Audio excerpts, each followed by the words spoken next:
Olá, meus caros amigos, companheiros do Movimento Espírita. Hoje nós vamos dar continuidade ao estudo do Evangelho segundo o Espiritismo, e que a paz do Mestre Jesus possa nos envolver nesse instante de estudo, de compreensão do cristianismo redivivo, traduzido aí nas palavras, na obra, na codificação espírita. Hoje nós vamos iniciar o capítulo 2 do Evangelho segundo o Espiritismo. Meu reino não é desse mundo, a vida futura. Itens 1 a 3.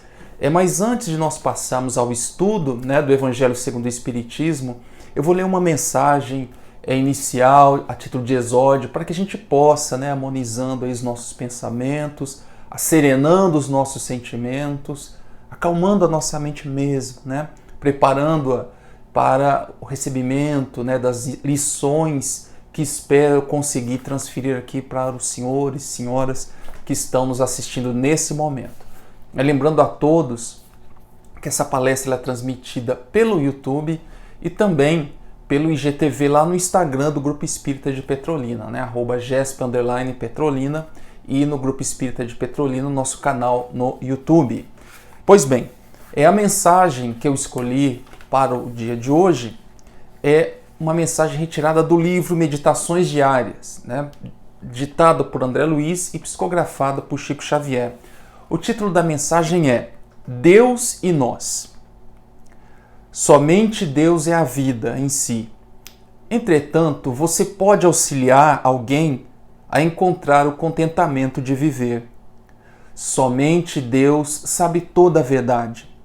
Mas você pode iluminar de compreensão a parte da verdade em seu conhecimento. Somente Deus consegue doar todo o amor. Você, porém, é capaz de cultivar o amor na alma dessa ou daquela criatura, com alguma parcela de bondade. Somente Deus é o Criador da verdadeira paz. No entanto, você dispõe de recursos para ceder um tanto em seus pontos de vista para que a harmonia seja feita. Somente Deus pode formar a alegria perfeita, mas você pode ser o sorriso da esperança e da coragem, do entendimento e do perdão. Somente Deus realiza o impossível.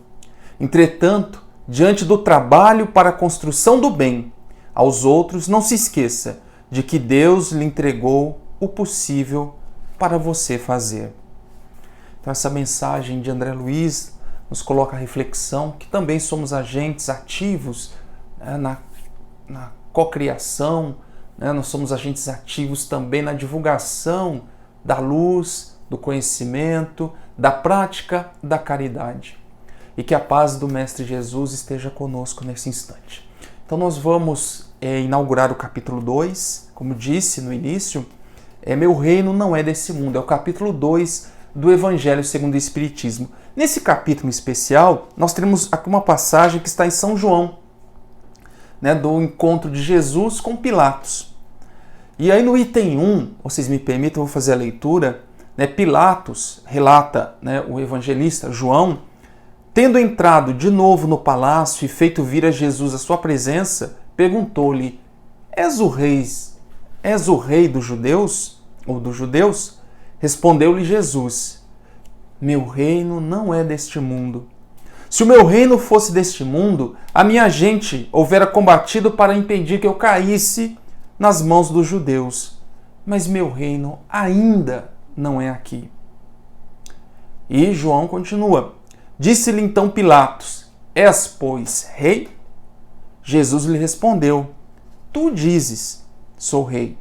Não nasci e não vim a este mundo, senão para dar testemunho da verdade. Aquele que pertence à verdade, escuta a minha voz. Essa é a passagem evangélica sobre a qual nós nos debruçaremos nesse instante. Bom, nós precisamos nos questionar sobre essa passagem. Quando Jesus diz, meu reino não é desse mundo, a afirmativa de Pilatos, se ele era rei, reinado, potentado, a gente precisa entender que Jesus, quando chega à Terra, encontra, veja, há mais de 2000 anos, encontrava a humanidade ainda é muito ligada ao aspecto material, né, ao materialismo.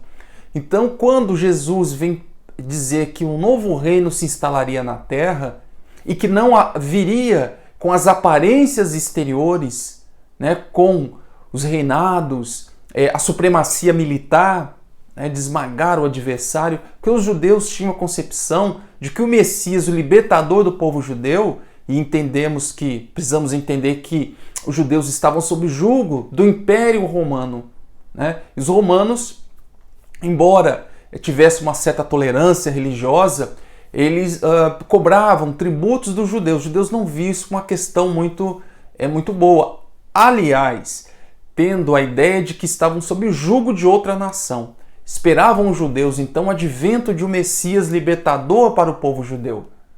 Aquele que iria derrotar o Império Romano, mas numa acepção mais material, né, da supremacia dos exércitos. Os judeus tinham a concepção de que a vitória era um presente de Deus e a derrota era uma punição por uma falta cometida. Acreditavam também os judeus em anjos, que eram seres escolhidos, né, ou favorecidos pela divindade. Mas quando na verdade, né, os anjos, os assim conhecidos anjos, são espíritos perfeitos. E todos nós partimos lá, estagiando nas esferas inferiores da criação, né, estagiando como princípio inteligente, adentrando o reino nominal. Nós poderemos então, diante das nossas batalhas, das nossas dificuldades, vencendo as nossas imperfeições, praticando bem, nos mirando no exemplo que nós temos na Terra, que é o Mestre Jesus, um amigo celeste, e poderemos alçar então, galgar na escala dos espíritos evoluídos. Poderemos chegar a ser espíritos perfeitos, atingimos a angelitude. Mas disso, obviamente, depende do nosso esforço e demanda muito tempo diante da situação que nós aqui na Terra ainda estamos. Mas Jesus, como não pôde dizer tudo àquela população ainda muito ligada à matéria, tinha que utilizar comparações. E veja a dificuldade. Quando Jesus disse que não era rei, porque ele foi o servo do mundo, trouxe a nós todos os seus ensinamentos, nos legou o seu evangelho de amor, de maneira muito simples, nascido numa manjedoura, de uma família muito humilde, muito simples, era um simples carpinteiro que veio com elevada missão de nos trazer uma nova ordem, uma nova visão. Quando ele diz que o reino dele não é desse mundo, ele nos traz uma concepção muito importante, a da vida futura. Só é possível compreender os ensinamentos de Jesus se nós entendemos que somos seres imortais e que teremos outras tantas existências. Como recomendar às criaturas que praticasse o bem, que amasse os seus inimigos, se poderia ser vítima deles e a vida, entendendo que a vida é apenas material, um ciclo e se dá num único momento? Como esperar então um reino futuro, um reino de paz e de esperança? Como ter a ideia, né, de justiça se não há uma vida futura? Ou se não teremos, ou se não tivermos outras experiências a confirmar tudo aquilo que Jesus disse. Portanto, todo cristão acredita numa vida futura, numa vida melhor. Mas Jesus ainda vai mais além. Ele nos diz que o reino dele ainda não é desse mundo. Por que ainda? Vejam, em outras passagens evangélicas, Jesus diz que o reino de Deus não se apresenta com características exteriores ou materiais, um reino de supremacia de um povo sobre o outro. É um reino de paz, de concórdia. E onde será construído esse reino? Num local muito distante daqui? Não, na própria terra. Mas a construção do reino de Deus começa dentro de nós. Quando Jesus veio há mais de 2000 anos, ele diz: meu reino, de fato, não é daqui. Eu sou apenas o transmissor da verdade, o arauto da boa nova e das lições imorredoras que ele nos legou através do seu evangelho e revivida pela doutrina espírita. Então teríamos uma terra renovada, um reino de Deus. E qual a principal característica do reino de Deus? A paz, a concórdia, onde os seres que aqui habitam reconhecem no outro o seu irmão, o seu verdadeiro irmão, onde haja paz, a concórdia e a lei do amor é praticada em todos os seus aspectos. Esse seria o reino de Deus. Ainda não é aqui, porque nós vivemos num mundo de provas e expiações, onde mal ainda sobrepuja o bem. O bem, obviamente, quando a terra alcançar o seu estágio de regeneração, nós ainda teremos o mal, mas o bem irá suplantar o mal. O mal ainda existirá. Somente naqueles mundos mais evoluídos, o bem é a regra. O bem prevalece. Esse é o reino que Jesus veio nos dizer e que a terra deveria estar preparada para isso. E quem são os construtores do reino de Deus? Nessa passagem que nós estudamos aqui em João. Somos nós.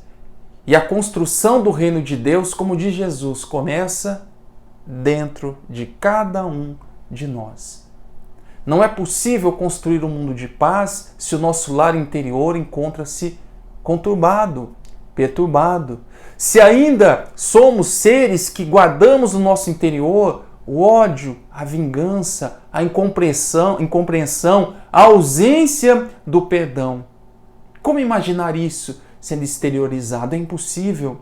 É como o nosso lar, naquele livro, é tão belíssimo, né, que foi ditado por Nélio Lúcio e psicografado por Chico Xavier. Jesus no lar. Né? A construção de um mundo melhor exige uma tranquilidade, né, uma afeição, uma tranquilidade no nosso lar, no interior do nosso lar. E aí, exteriorizando-se para o mundo. Então a renovação do mundo depende da renovação de cada um dos seres que aqui habitam. E Jesus, numa passagem, foi de maneira bem sutil, né, mas com uma profundidade muito grande, quando Jesus disse que, quando Pilatos, né, o questiona sobre o rei, e se o reinado é daqui, ele faz uma menção muito interessante. Embora pode passar desapercebido, tem um significado muito profundo que Jesus disse. Ele diz, ora, se fosse rei de reis no conceito material, de um mundo material, os meus, né, moveriam ações para que eu não caísse na mão dos judeus. Ou seja, o que Jesus quis dizer com isso? Que ele abomina a violência. E o reino de Deus não se implantará pela violência, mas sim pelo amor. Quando Jesus, ainda nas bem-aventuranças, nos diz que os mansos, os pacíficos herdarão a terra. Aquele que é manso e pacífico herdará a terra. Aqui não habitarão mais seres ainda muito atrelados à violência, onde a imposição se dá pela força, onde a imposição se dá pela violência. E o reino de Deus não é tomado pela violência. Ele só poderá se implantar na terra se a paz entre as pessoas for a regra. Portanto, nessa lição que nós temos no Evangelho segundo o Espiritismo, Jesus nos dá uma outra concepção, né? A concepção de que fora da caridade não há salvação, sendo a caridade o amor em ação. Então veja, nós temos uma questão no Livro dos Espíritos que nos diz, mas como é possível então trilharmos ou moldarmos os nossos caminhos como Jesus, praticando a caridade? Aliás, o que é a caridade? É ser benevolente, né? É ser bom, ser prazeroso, é ser cordial com aqueles que nos cercam, é ser indulgente para com as imperfeições alheias, entendendo que todos que estão aqui na Terra estão evoluindo de uma maneira ou de outra. Um mais de maneira acelerada, outros menos, né? E outros até de maneira estacionária, mas que pelo impulso, pelos influxos da lei do progresso, ou pela dor, né, ou pelo amor, também seguirão adiante, evoluirão. Tal é a lei do progresso. Né? Então a gente precisa compreender que aqueles que estão conosco também têm imperfeições, assim como nós. Também temos. E, num grau de dificuldade maior, como diz, a gente começa com a benevolência, nível 1, nível 2, ser indulgente, e no nível maior, no nível de maior complexidade, o perdão de todas as ofensas. Veja, aí a gente começa, com uma série de indagações que provavelmente será assunto dos nossos colegas que irão abordar esse tema, caridade, que é muito complexo, mas o perdão é o nível aí, o topo, é o ápice da evolução, aquele que pratica a benevolência, a indulgência e o perdão de todas as ofensas que lhe são irrogadas. Portanto, quando Jesus nos recomendou e os Espíritos nos esclareceram que a caridade praticada nesses termos é algo imprescindível para que nós nos renovemos, essas nossas ações, essas nossas vibrações, essas nossas emanações fluídicas irão, digamos assim, impregnar todo o ambiente. Aqueles que trabalham contigo, que vivem na sua casa, são seus familiares, na sua sociedade, havendo essa força do bem, o reino de Deus vai se instaurar na terra, o reino que Jesus anunciou, o reino de paz, de concórdia e de tranquilidade. Esse é o reino que Jesus veio nos anunciar. Mas dependerá, como li na mensagem de abertura, dependerá do esforço de cada um. Deus é onipotente, é justo, é bom, é misericordioso. Mas Deus só se revela na vida do próximo através das nossas ações. Deus se faz presente na vida dos homens por meio dos outros homens, por meio dos outros seres espirituais, homens e mulheres que trabalham incessantemente no bem. Essa é a mensagem que Jesus nos deixou há mais de 2000 anos e que a doutrina dos Espíritos nos coloca, nos esclarece de maneira muito clara, muito didática, por assim dizer. Então que nós possamos refletir sobre esse capítulo, a ideia de que nós não devemos procurar construção de reinos materiais, de pequenos feudos materiais. A gente, fazendo uma pequena comparação aqui, nós vivemos num mundo onde a gente procura construir um reino nosso particular, a nossa casa murada, a nossa casa no condomínio, a segurança, e o exterior dou pouca importância. Aquele que está lá do lado de fora, ou ainda, o que é pior, eu sou extremamente negligente com a construção interior desses valores. O substituo por coisas materiais, esquecendo que Jesus veio anunciar a nossa vida futura. Se hoje negligencio a minha construção, o meu desenvolvimento como ser espiritual, na próxima reencarnação, e a justiça divina só pode ser explicada através da reencarnação, em existências futuras, sofrerei, porque deixei escapar, fluir por entre os meus dedos, esvair por entre os meus dedos, a oportunidade reencarnatória do crescimento, do estudo, da prática da caridade. Portanto, o cristão, não existem cristãos ou profitentes de religiões não praticantes. Eu não posso também afirmar, eu sou espírita, mas sou não praticante. Então você não é espírita. Ou sou cristão não praticante, você também não é cristão. Aí você precisa fazer um exercício para entender o que você faz. Ah, Marcos, mas veja, eu sou espírita, e não consigo fazer tudo que está no espiritismo. Vejam, meus caros, então me solidarizo com todos vocês. Porque obviamente que não.